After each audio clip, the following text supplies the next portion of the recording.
alichokisema ni kweli, amekwenda ukionyesha ndani ya pichi, ameonyesha ushindani mkubwa, kwa maana kwamba aliandaa timu kwenye intensity ya kupambana, kwa sababu ukiwaangalia Mashujaa leo hii wamepoteza mechi, hawakuwa wanyonge ndani ya uwanja. Ni timu ambayo ilikuwa imetengenezewa fighting spirit kubwa sana, mapambano makubwa sana ndani ya uwanja ili kuhakikisha kwamba wanapata alama. Bahati mbaya ama nzuri wakashindwa kupata alama. Sasa mechi ilikuwa namna gani? Nitaanza na Mashujaa wenyewe ambao kidogo namna ambavyo aliingia kwenye mechi. Approach yao ilikuwa ni mfumo wa 4-4-2, mfumo ambao uliwatengeneza wachezaji wawili kwenye eneo la katikati wa Mashujaa, kwamba wao ndio watakuwa wanafanya kazi moja kubwa ya kupeleka mipira mbele na kurudi kukaba nyuma. Manake kulikuwa kuna double pivot ya watu wawili. Kazi yao kubwa ni kusupport eneo la attacking, lakini kazi yao ya pili kubwa ilikuwa ni kusupport eneo la defense. Unamzungumzia Onditi pamoja na Barama Mapinduzi. Hawa ndio wachezaji wawili eneo la katikati ambao mwalimu alikuwa amewapa energy kubwa ya kuhakikisha kwamba wanafanya kazi yao vizuri, ili kuhakikisha kwamba timu haitengenezi, haimpi mianya ya wazi Dar es Salaam Young Africans ili aweze kuwafunga. Na bahati nzuri hili jambo aliweza kunufaika nalo sana, kwa sababu wakati wana mpira walikuwa wanarudi nyuma, wanakwenda kuongeza idadi ya wachezaji kwenye eneo la defenders kwa kina Mpoke Mwakinyuke, ambao wao walikuwa kwenye eneo la defense akina Samson Madereke, ili kuhakikisha kwamba kila kitu kinakwenda vizuri. Hatimaye sasa wakati wanacheza kwenye mfumo huo, wakati wanapata mpira timu ya Mashujaa, nilikuwa naona namna ambavyo wachezaji hawa wawili walikuwa wanapandisha mashambulizi na wanawaita, yani timu ya Mashujaa madefenders walikuwa wanasogea mbele kabisa kwa karibu na mstari wa katikati kwenda kushambulia. Manake dini kulikuwa kutokuiheshimu Dar es Salaam Young Africans, kulikuwa kuna mpishano, jambo ambalo sasa Yanga walilifanya baada ya kuona watu wanapishana nao, walianza kucheza mpira. Bahati mbaya ama nzuri, Dar es Salaam Young Africans wakati wanacheza kupishana na Mashujaa, eneo ambalo lilikuja kuleta athari kubwa sasa baada ya dakika 15, wachezaji wa Yanga intensity yao ya mashambulizi ilikuwa kubwa, lakini ukiacha intensity, ubora wao ulianza kuonekana kwa mchezaji mmoja mmoja. Kumbuka leo Pakoma alikuwa na rizi mkubwa sana ya kufanya lance, kwa sababu eneo la katikati kwenye kikosi cha Dar es Salaam Young Africans alikuwepo Duke Abuya,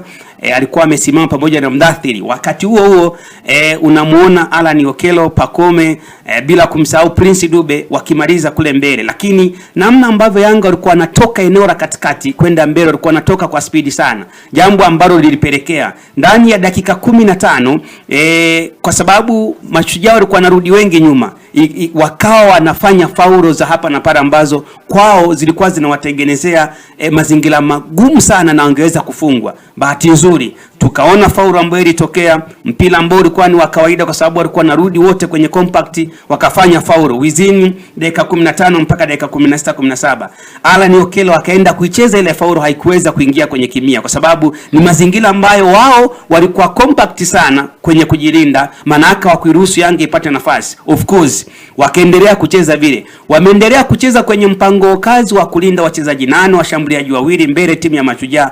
Bahati mbaya ama nzuri sasa, Dar es Salaam Young Africans mwalimu alikuwa amewatengenezea mpango mkakati kwamba hao Mashujaa watarudi nyuma. Sasa kama watarudi nyuma, tunawezaje kutafuta magoli kwa aina nyingine? Leo niliona Dar es Salaam Young Africans walijiandaa na vitu vitatu vya kutafuta magoli. Moja, kupiga long pass, mipira mirefu, mipira iliyokufa, pamoja na kupita katikati. Haya ndio maeneo matatu ambayo mwalimu aliyafanyia kazi. Kipindi cha kwanza tukaona mpira ambao umeweza kupigwa na Diara, mpira umeguswa na watu watatu tu, long pass ambayo alikuwa anaipiga mbele, ukaenda kuparazwa kwenye kichwa na Prince Dube. Baada ya kuparazwa kwenye kichwa ukamkuta Mdathiri ya basi tani yake ya kwanza, anaangalia golikipa alikuwa Lameki Kanyonga, hajakaa kwenye eneo la usahihi, akapiga mpira na ukaingia kwenye kamba. Ni goli ambalo ukitazama mpango wake kazi umeanzia kwa golikipa, kwa sababu yalikuwa ni mahitaji ya mechi kwamba hawa watu watarudi nyuma wengi. Sasa kwa sababu wanarudi nyuma wengi, kama ikitokea wakacheza hivyo within 7 minutes, ama ndani ya dakika 20 tuna aina nyingine ya kutafuta magoli. Ndio maana ule mpira Diarra wala hakuamua kuanza na madefenders, kwa sababu kumbuka Bakari Nondo Mwamnyeto alikuwa karibu, angeweza kupiga pasi nyuma na ni mzuri sana kuanzisha mashambulizi, lakini aliamua kupiga mpira mbele, alafu Dube akauparaza, ameparaza Dube kidogo kwa kichwa, unakutana muda anapiga simu, goli la kwanza.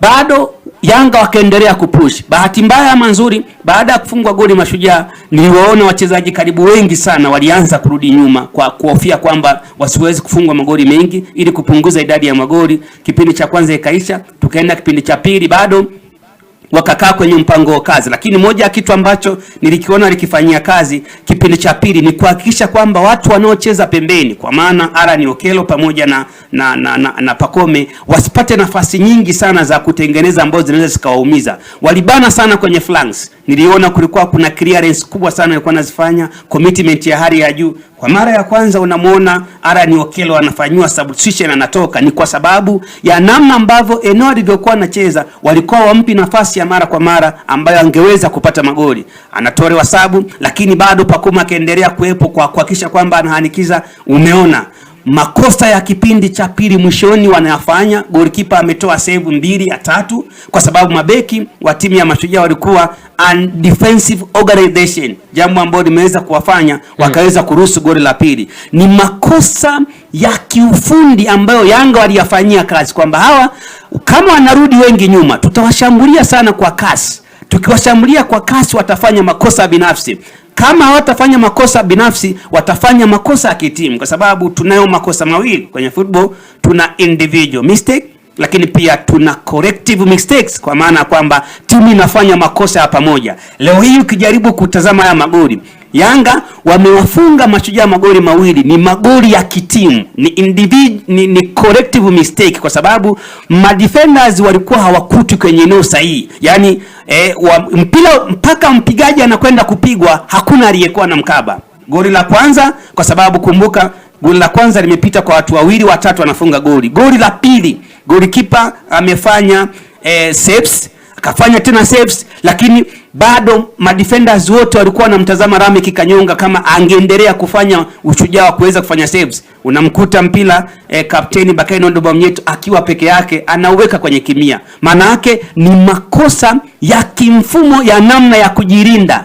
Na hisi Julio aliwaambia wachezaji kwamba wawe committed mchezaji mmoja mmoja. Yaani mchezaji mmoja mmoja akakabe sana, akasahau kutengeneza mpango mkakati wa kujilinda kama timu. Na mimi naamini kama leo Mashujaa wangejilinda kama timu, mechi ya leo walikuwa wanatoa sare. Lakini bahati mbaya mwalimu aliwaambia wao wachezaji wakapambane mchezaji mmoja mmoja, na hiki ndicho ambacho kimeweza kumwangusha. Na ndio maana mwalimu amsikia anakuambia Yanga hawajatengeneza goli lolote la build up isipokuwa ni kama papatu. Lakini huo ndio ulikuwa ni mpango kazi wa Yanga, kwamba hao watu walijua watakuja kukaba sana, watarudi nyuma.